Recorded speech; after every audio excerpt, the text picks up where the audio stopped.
اللهم إنك عفو تحب العفو فاعف عنا. اللهم إنك عفو تحب العفو فاعف عنا. السلام علیکم ورحمۃ اللہ وبرکاتہ۔ تو آج ہم تھوڑی سی بات کرتے ہیں رمضان المبارک اور شب قدر کے بارے میں۔ لیلۃ القدر انتہائی سعادت کی رات ہے۔ اسی رات کو قرآن مجید نازل ہوا تھا جو انسانوں کے لیے ہدایت کا ذریعہ ہے۔ شب قدر کیا ہے؟ شب قدر 1000 مہینوں سے زیادہ بہتر ہے۔ تو جو 1000 مہینے وہ تقریباً بنتے ہیں 83 سال، تو 83 سال کی عبادت سے بہتر ہے آج کی رات۔ جو آج کی عبادات ہیں وہ 83 سال سے بہتر ہیں۔ تو ہمیں کوشش کرنی ہے کہ اس رات میں زیادہ سے زیادہ فائدہ اٹھایا جائے۔ اس رات سے تقریباً بنتے ہیں یہ 83 سال اور 4 مہینے۔ یہ امت محمدیہ پر اللہ کا احسان ہے کہ اللہ تعالیٰ نے ہمیں اس رات سے نوازا۔ اس رات کی فضیلت میں پوری سورہ القدر نازل ہوئی۔ اس رات کو تلاش کرتے ہوئے آخری عشرے کی طاق راتوں میں عبادت کرنی چاہیے۔ اس رات میں جبرائیل علیہ السلام اور فرشتے خیر و برکت اور رحمت کے ساتھ اترتے ہیں جو تعداد میں بہت زیادہ ہوتے ہیں۔ حضرت ابو ہریرہ رضی اللہ عنہ سے روایت ہے کہ رسول اللہ صلی اللہ علیہ وسلم نے فرمایا، بلا شبہ اس رات کو زمین میں فرشتوں کی تعداد کنکریوں کی تعداد سے بھی زیادہ ہوتی ہے۔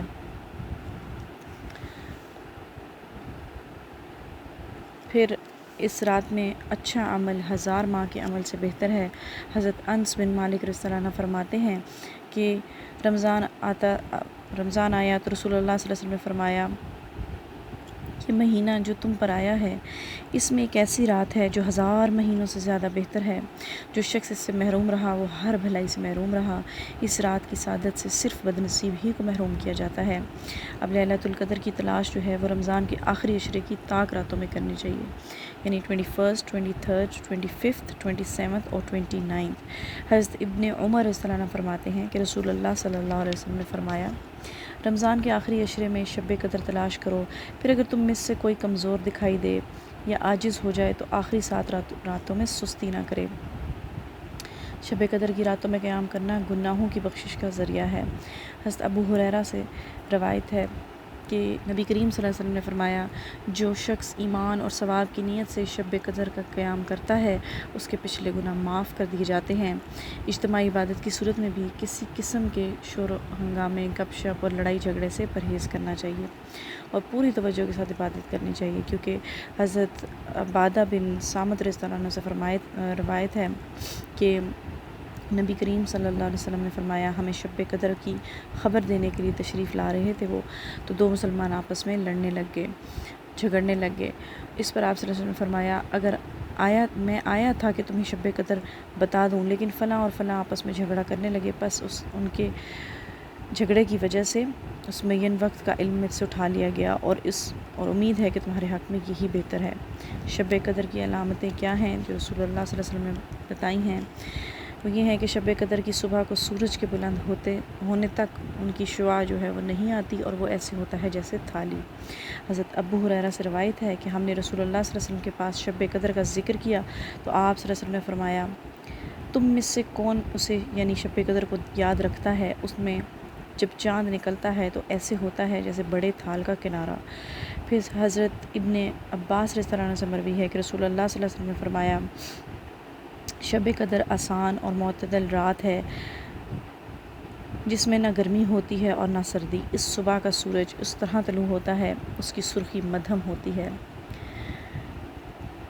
پھر ایک اور جگہ پر حضرت زر سے روایت ہے کہ انہوں نے فرمایا کہ میں نے حضرت ابی بن کعب کو یہ فرماتے ہوئے سنا کہ ان سے کہا گیا کہ حضرت عبداللہ بن مسعود فرماتے ہیں کہ جو آدمی سارا سال قیام کرے وہ لیلۃ القدر کو پہنچ گیا۔ حضرت ابی فرمانے لگے کہ اللہ کی قسم جس کے سوا کوئی معبود نہیں وہ شب قدر میں ہے۔ وہ یقین کے ساتھ قسم کھاتے ہیں اللہ کی قسم بے شک میں جانتا ہوں وہ کون سی رات ہے، یہ وہی رات ہے جس میں اللہ کے رسول صلی اللہ علیہ وسلم نے ہمیں قیام کا حکم دیا۔ اس رات کی صبح 27 تاریخ تھی اور اس کی علامت یہ تھی کہ سورج طلوع ہوا تو اس کی سفیدی میں شعاع نہ تھی۔ اب کرنے کے کام کیا ہیں کہ لیلۃ القدر میں اس کو پانے کے لیے سب سے پہلے تو کوشش کریں، تمنا رکھیں کہ اللہ تعالیٰ ہمیں رات نصیب فرمائیں گے انشاءاللہ، اور اس کو پانے کے لیے خوب محنت کریں۔